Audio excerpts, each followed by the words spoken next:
because she was out of control. My dad had been molesting me. This is a petition that the Menendez brothers filed directly with Governor Gavin Newsom. Yes, celebrity weighs. It has an impact. Breaking late last night, Governor Gavin Newsom revealing the date when the Menendez brothers will go before a parole board. The governor saying that he's weighing celebrity versus facts. We're listening to his statement and talking about what's next for these high-profile killers.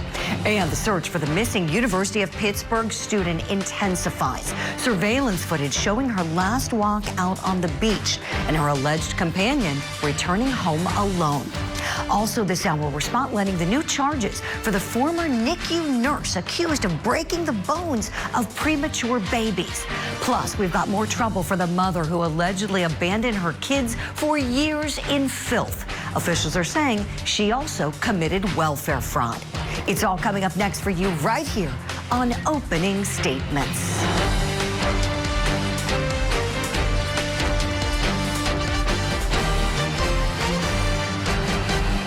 Good Wednesday morning to you and welcome to Opening Statements. I'm Julie Grant. Are you ready for what I like to call coffee and court? It's morning time. We're getting all warmed up together for the big day ahead on Court TV Live. So let's start it off like we always do. Grab that cup of coffee. It's time for my opening statement.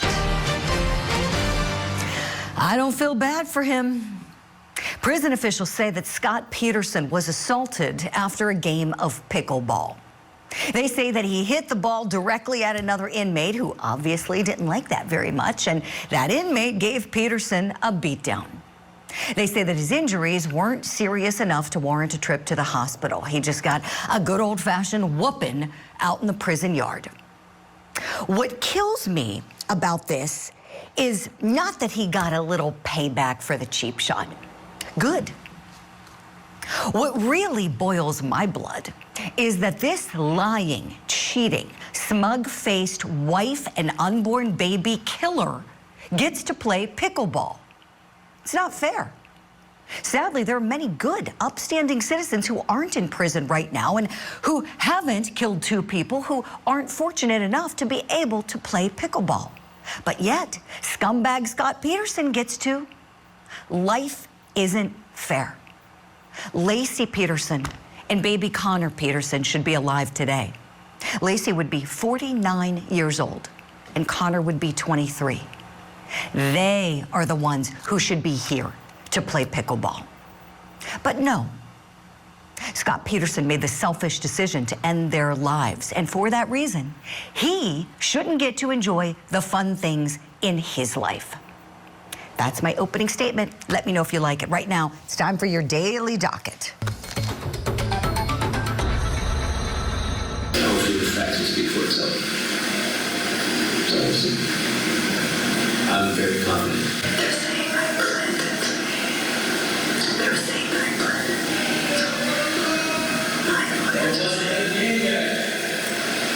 I would never have my kids come home to that if I was planning it. In California, the defense is expected to begin today in the celebrity hairstylist murder trial that resumes at 12:30 p.m. Eastern. Maybe today will be the day we'll see Mr. Lover Robert Baker take the stand.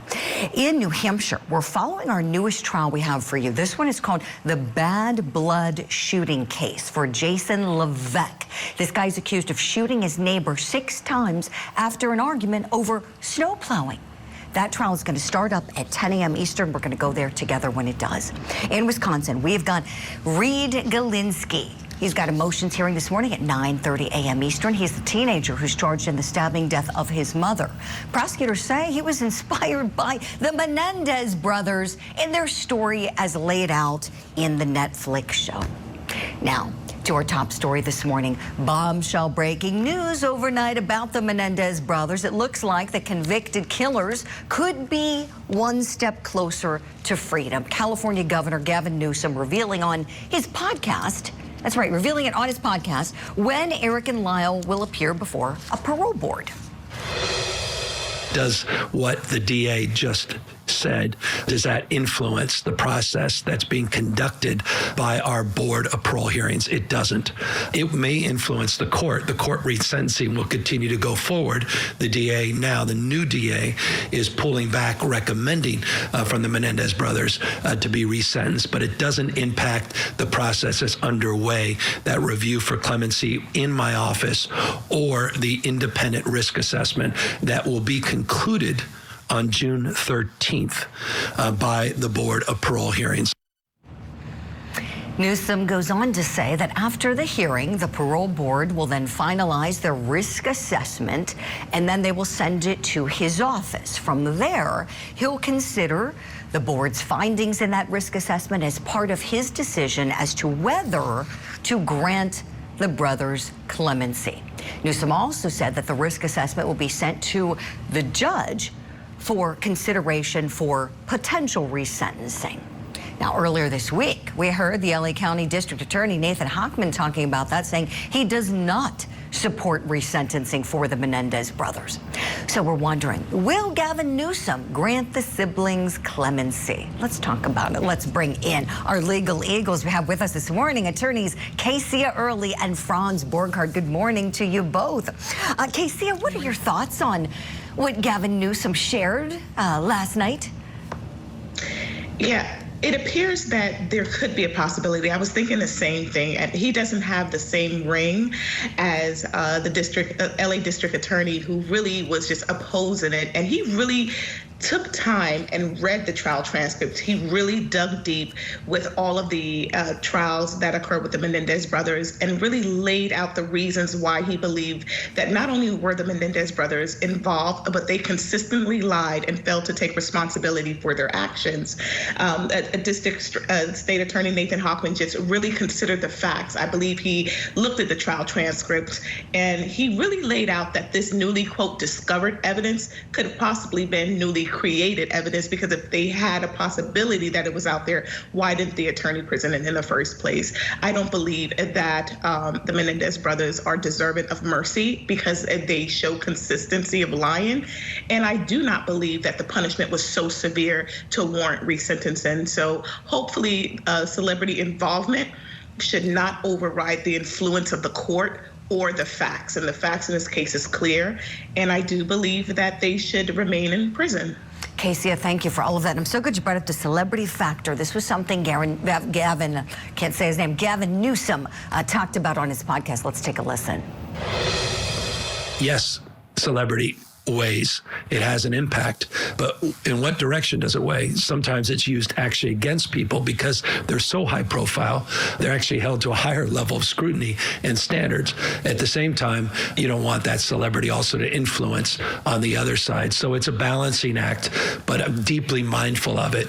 And that's why it's critical that our team independently stress test the nature of celebrity. And that's why I move forward with the Board of Parole hearings to independently review with group of experts, forensic psychologists, and others, the facts of this case, not borne by any bias because of celebrity. Franz Borghardt, what do you think when you hear this?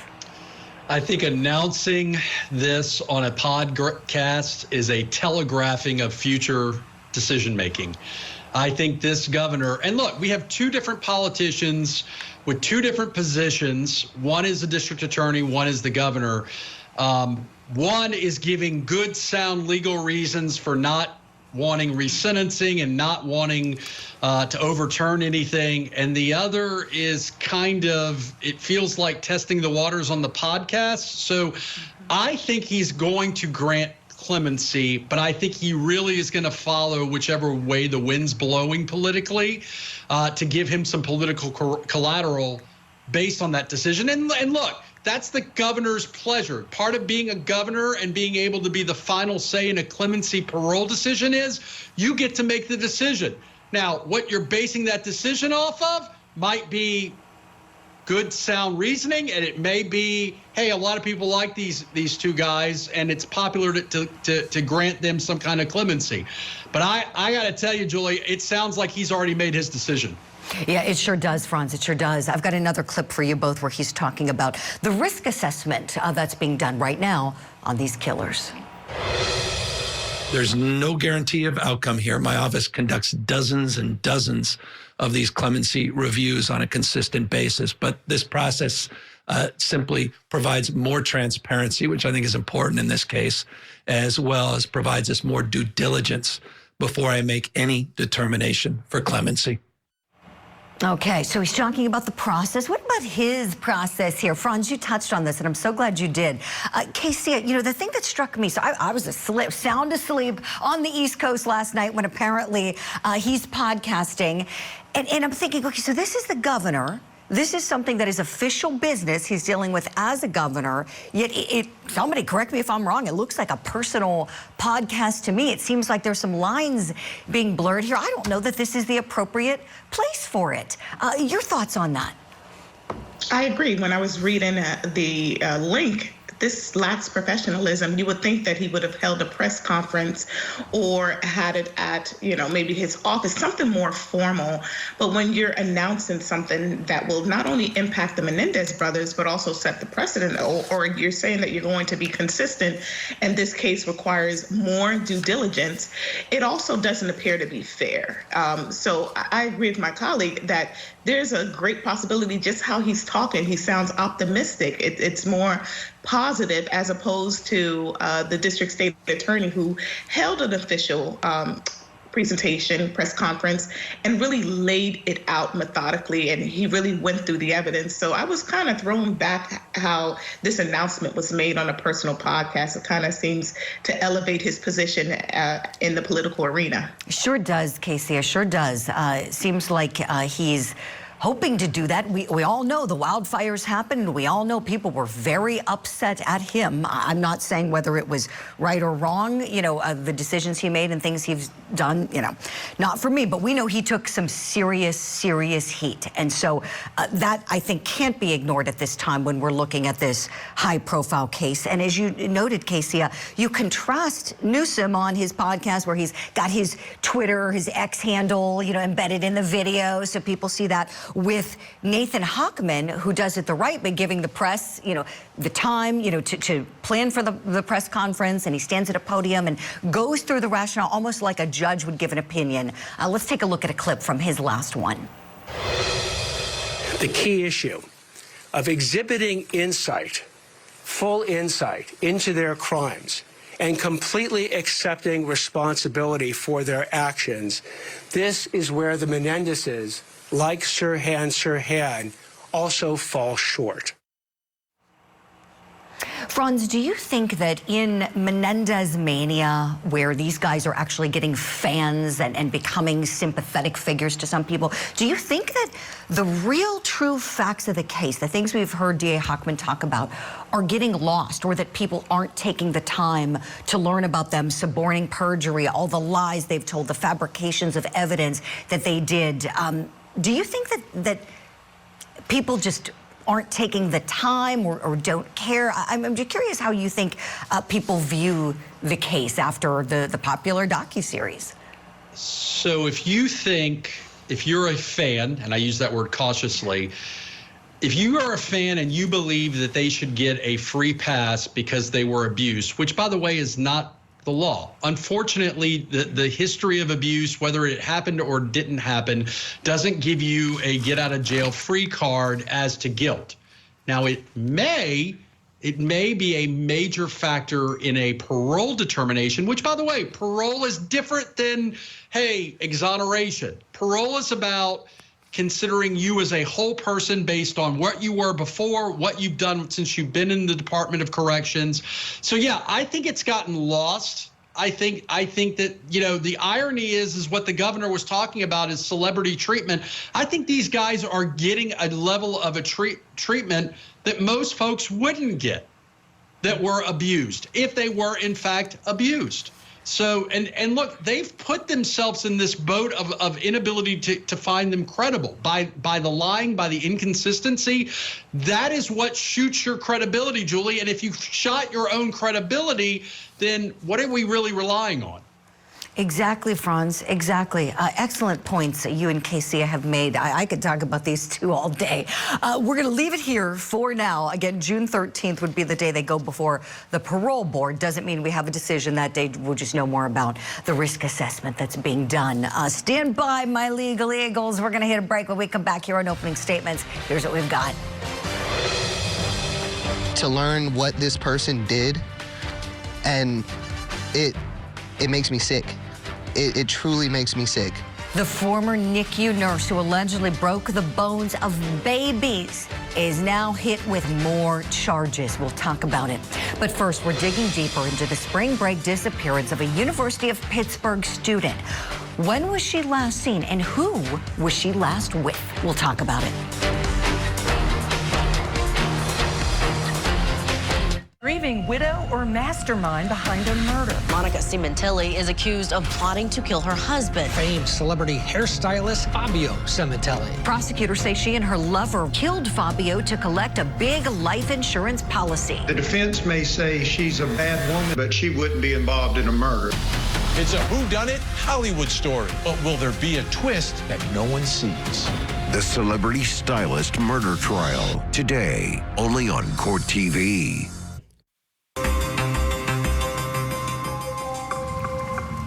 Welcome back. As the search for missing University of Pittsburgh student Sudiksha Konanki continues, police in the Dominican Republic are now forming a high-level commission to oversee the case. It's been nearly a week since the 20-year-old vanished while on a spring break trip in Punta Cana with her friends.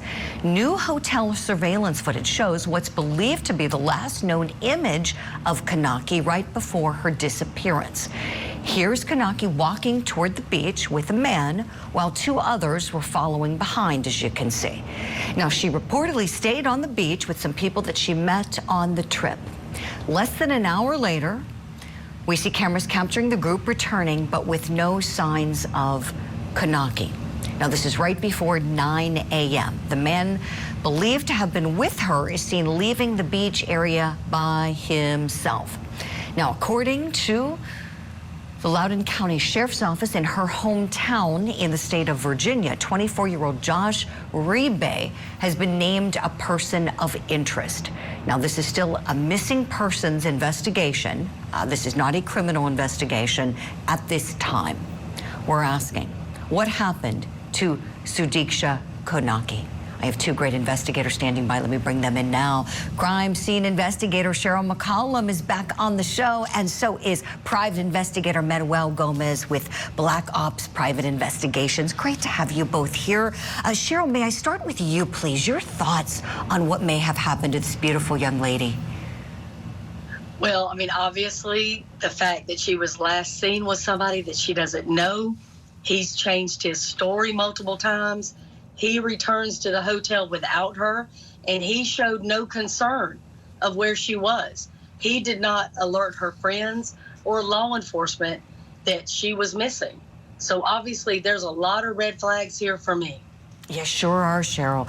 Manuel, I know you've got a lot of suspicions about this one. You don't think this is a drowning. You told us that on the show yesterday. As the last 24 hours have given us a few developments, especially with the naming of this Joshua, we don't even know how his last name is pronounced. We think it's Rebe, as a person of interest. What thoughts do you have this morning? Well, I can prove to you almost unequivocally that this is not a drowning, and I'm going to tell you why. Because when a body is drowned and a dead body is in the ocean, it's a process which is called bloating. So the gases in the breakdown of the body cause the body to blow up like a balloon and causes the body to have buoyancy and to float to the top of the surface. This occurs between 2 to 5 days. It's already past that time frame. Her body would have been floated to the top of the water. There is no doubt that she is not in the water, in my professional opinion. Second, the fact that he has changed his story not once, not twice, not 3, but 4 times proves that there is something nefarious going on here, like my colleague just said. And not only that, again, you got to remember, this is the Dominican Republic. It's right next door to Haiti. That has the highest crime rate, highest sex trafficking. It is a dangerous place to be at 4:50 in the morning on the beach. There is no doubt that this girl's missing. Appreciate that, Manuel. I was just going to say we highly value your professional opinion and Cheryl's. That's why we want to talk to you both on this. You have these many cases of experience dealing with missing persons. I want to share with you both a statement we've got from the Dominican police on the investigation. So they're saying in part, as part of this process, the national police are re-interviewing targeted individuals who were in the victim's proximity at the time of her disappearance. This includes hotel employees where Konanki and her companions were staying, with the goal of gathering information to corroborate her movements, interactions, and any relevant details for the investigation. So it seems to me, Cheryl, they're maybe coming off of the drowning. The Dominican police were quick initially to say, oh, this is a drowning. And then suddenly it seems like everybody back here in America is going, look into this further. What do you think when you hear that statement, please, Cheryl? Listen, we all know this sounds so much like Natalie Holloway. You've got a young girl on spring break surrounded by friends. She gets separated from the group with somebody that she met at a hotel in that country. And then she disappears. And then that person starts making statements that cannot be true. All of his statements can't be true. And then we find out her clothing has been located. That alone should stop everything, and the focus is on that man only. Her clothing, he never said, we went skinny dipping. He never gave a reason that her clothes would have been removed. And if this were my investigation, I would want to know the condition of those clothing, meaning this. Were they folded like she took them off?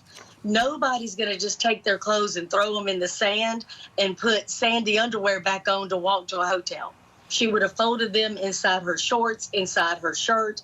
I can guarantee you that wasn't done here. Such sharp analysis, Cheryl. Let's talk more about the clothing, right? So her clothing were found on a portable beach bed. We know that much. Police say they found no evidence that indicates violence.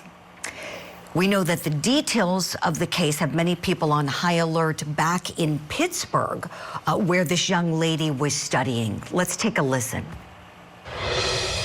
In a lot of my classes, some teachers have mentioned things because obviously it's like weighing on everyone. It's honestly so terrifying. Like, I mean, you hear stories, but like you don't even ever know who it is, and like you're told to be careful and whatever, and you don't imagine it's someone closely connected to you. I mean, I don't know her, but it feels close because we're all like at Pitt. It's very scary, you know, because, you know, especially because I know my friends were in Punta Cana, so this is like, it can just happen to anybody. It's really scary, you know. It's really important to just like stick with your friends and things like that.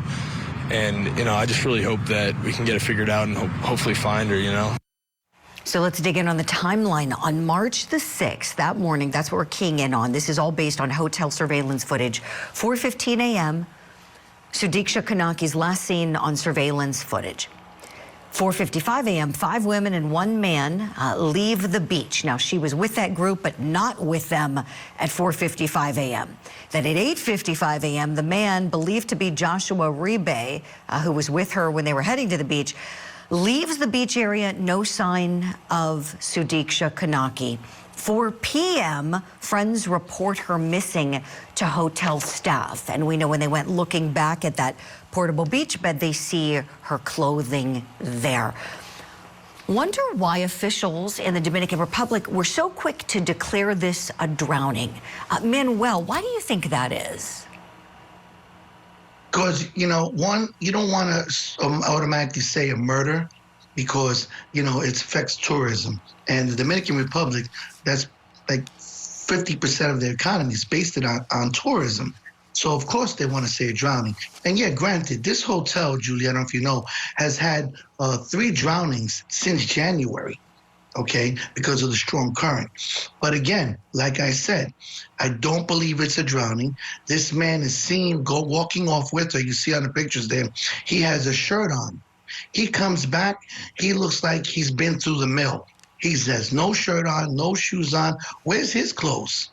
That's what I like to know. And it would be no shock to me that if there was DNA evidence on him, on that shirt that's missing, showing that something nefarious happened. That is such a great observation, Manuel. So he doesn't have his clothes on. Cheryl, let's dovetail off of that. What does that make you think, please? I want to investigate further. Does he have scratch marks? Does he have any abrasions from rocks? He says the surf was, quote, rough. Again, I don't like that statement. When he's using terms like rough and passed out and getting sick. Again, this sounds like Natalie Holloway. Was she slipped something in her drink? Were they walking with their arms around each other, or was he basically carrying her, helping her? I want to know more about his background. Where is he from? Has he ever been associated with a crime of violence? Has he been charged with sexual assault or kidnapping? Anything that would give us more reason to look further into him and his background. You're going to have a standard MO. You may have a signature here. If this isn't the first thing that he's been connected to, there may be some things we can look at. Again, the clothing to me is paramount. Take his shorts. Does his shorts have sand inside them? If not, he didn't take them off. If they did, he took them off, possibly, and left them on the beach. But again, he never said they went skinny dipping. He never said they were romantic. He said he went in the ocean with her. It was too rough. He got sick and came out. But he never called law enforcement. She clearly didn't come out. He never alerted her friends or the hotel staff. I would like to know why that didn't happen. Excellent points. Boy, I could talk to you both and listen to everything you both are saying all day. We're going to keep talking about this case. Cheryl, you hit the nail on the head. It's giving everybody these memories of what happened to Natalie Holloway. We hope Sudiksha Konanki is found safe somewhere. Cheryl, we have to let you go. I know. Thank you for your time and your expertise. And my friends at home, be sure to check out Cheryl's podcast, Zone 7. It is awesome. Manuel is coming with us. I want you to do the same, please. We'll be right back, and here's what we're turning to. We're turning to the case in Virginia of the nurse who allegedly abused infant babies. She's hit with more charges, plus new charges for the mother in Michigan, accused of abandoning her 3 kids in absolute filth. Towards the end, the children apparently were getting a loaf of bread dropped off that was intended to last 3 to 4 days. So, I mean, obviously on so many levels, the conditions are horrendous and the situation terrible. And we're continuing to shine a spotlight on this case as we're remembering these victims, these beautiful children who had to live in that. Look at that. We're talking about them and their mom who's facing the charges when we return.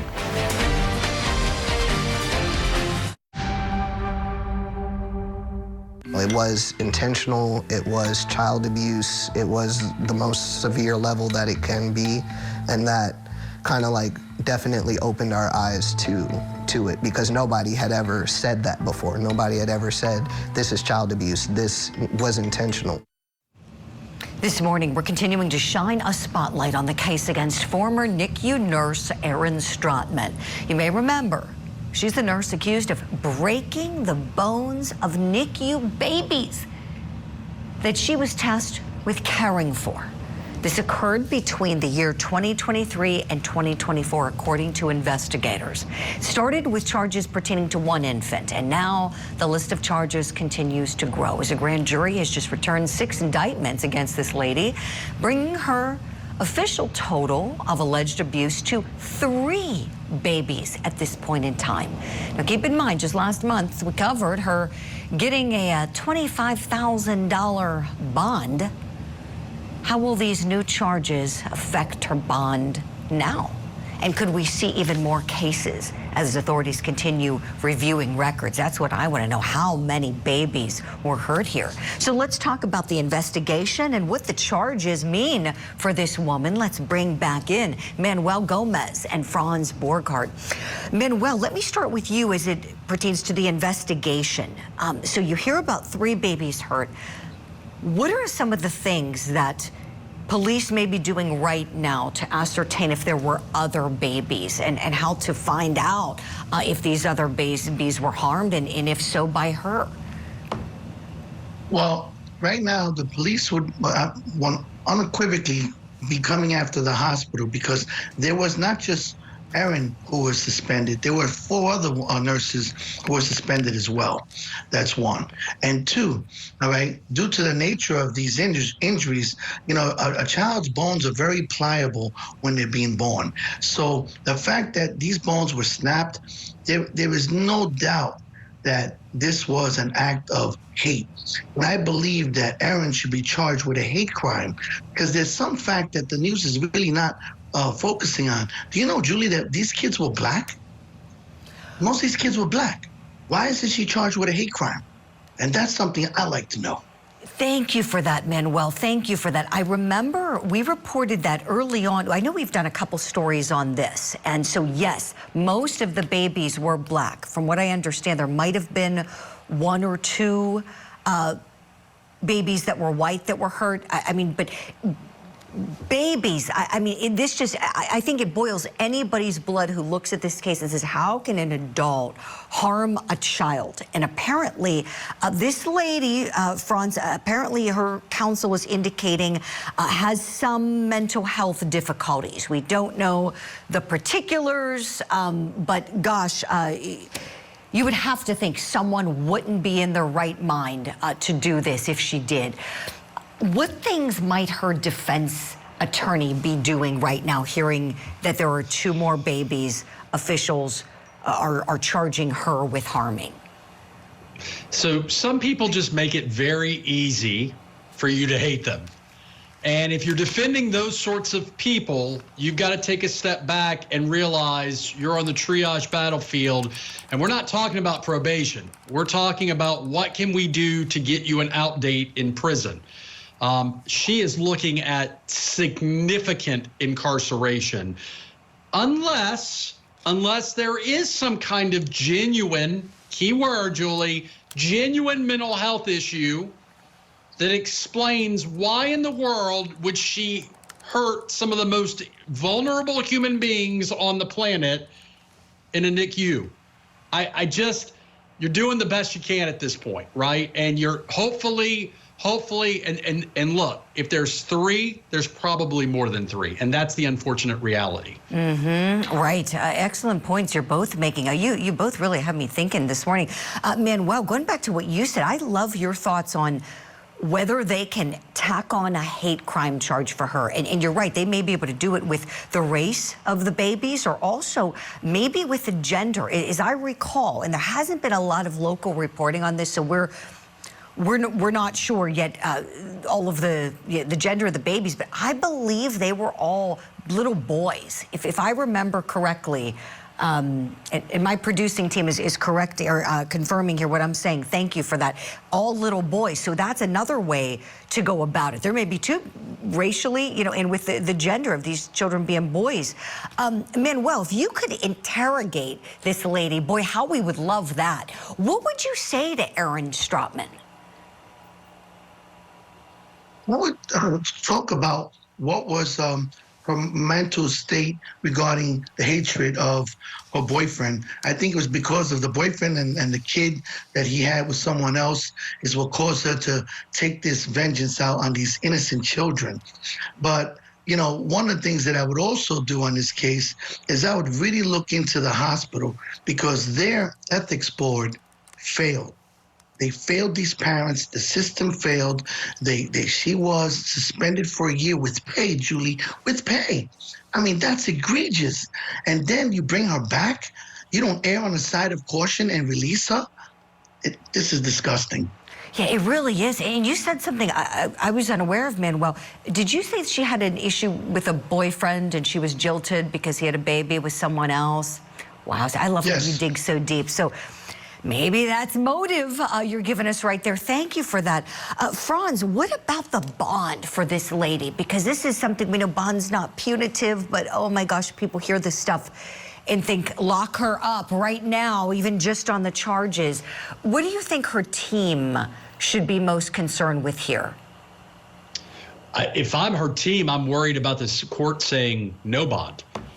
A bond is the goal. in a case like this, a very terrible crime that involved some of the most vulnerable human beings on the planet, your goal is to get a bond. Once the bond is established, then you can start figuring out, well, can she make the bond? Can she not make the bond? But I could easily see a court saying, you know what? This person, for a lot of different reasons, doesn't need to be roaming the streets, and no bond. And that would be, and by the way, not punitive. It is a genuine concern of, is she a risk to herself and others? Someone who's willing to hurt an innocent, helpless child, 3 of them, what is she unwilling to do, especially when cornered? So I think that the team needs to be very, very, very concerned that the court's going to say no bond. Yeah, excellent points, Franz. You know, I'm looking back at when she went before the judge the first time, the first set of charges, and it's interesting. There were many conditions of the bond, and one of them was that she may not have contact with the individual she is named on social media as her boyfriend. Manuel, back to what you said, you know, you wonder how bad this was getting with him. I wonder if we're going to hear more about this backstory that might have spawned her to allegedly harm these babies.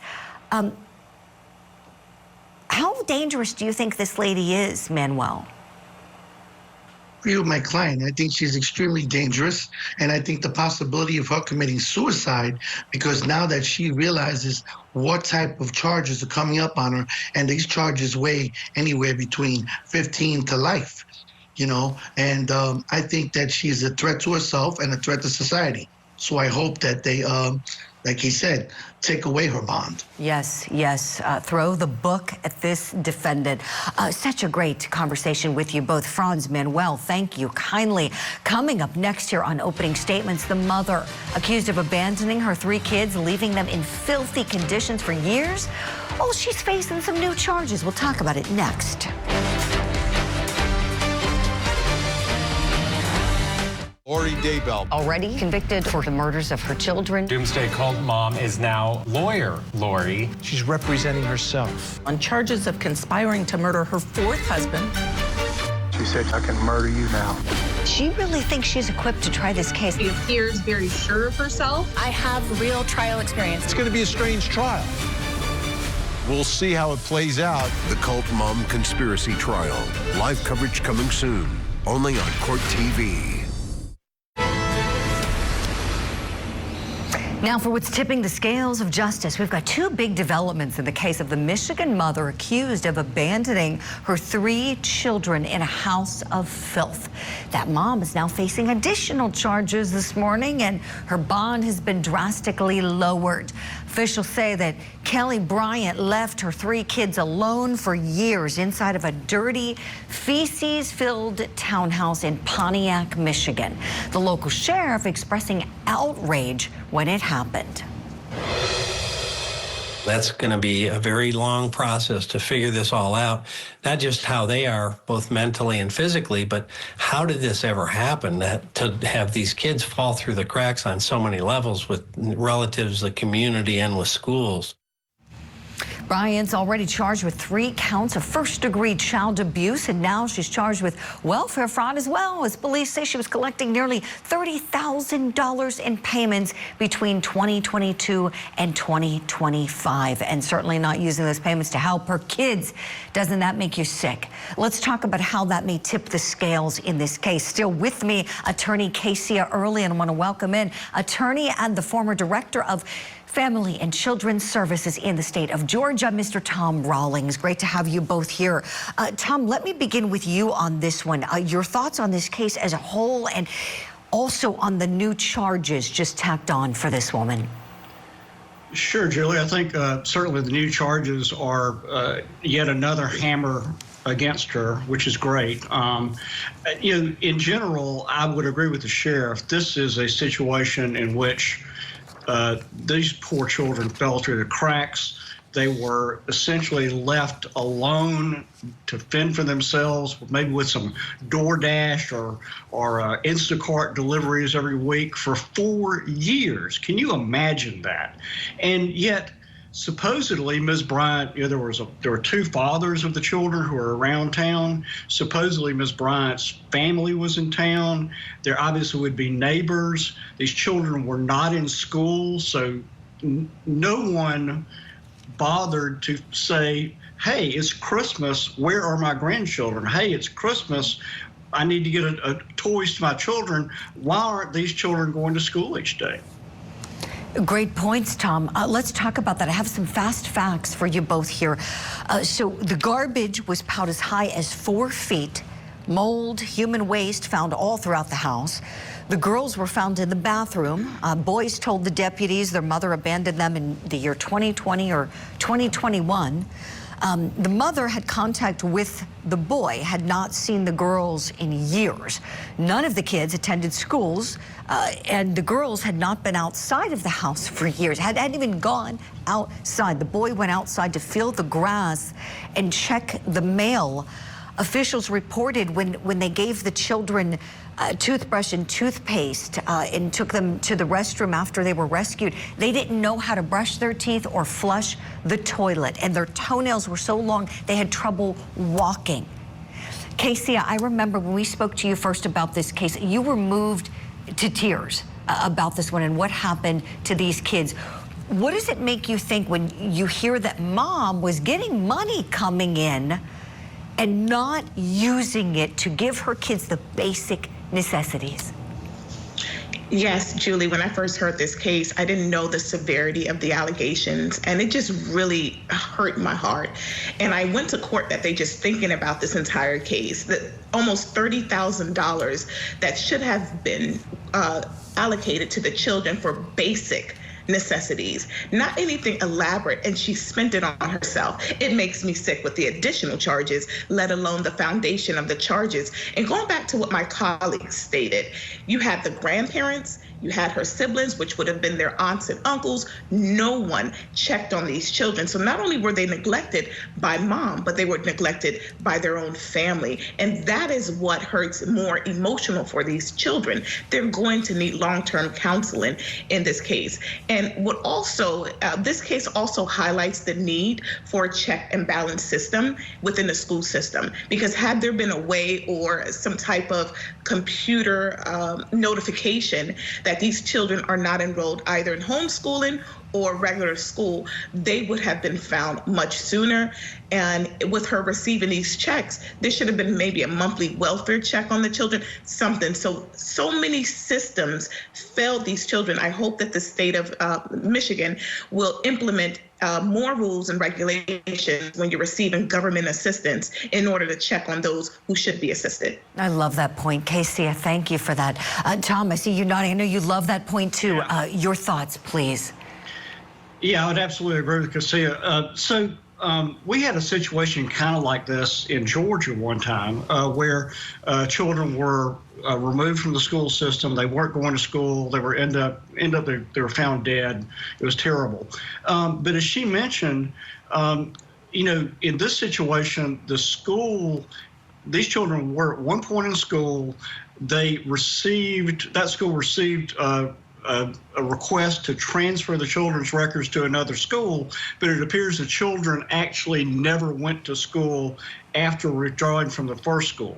So we in Georgia actually passed a law to try to improve that process so that if a child drops out of one school, that we are following to see whether or not the child is actually enrolled in homeschool or in another school. It's a really good point that she makes. Oh, that's awesome. Well, that's awesome you did that in Georgia, Tom. I hope other states follow suit.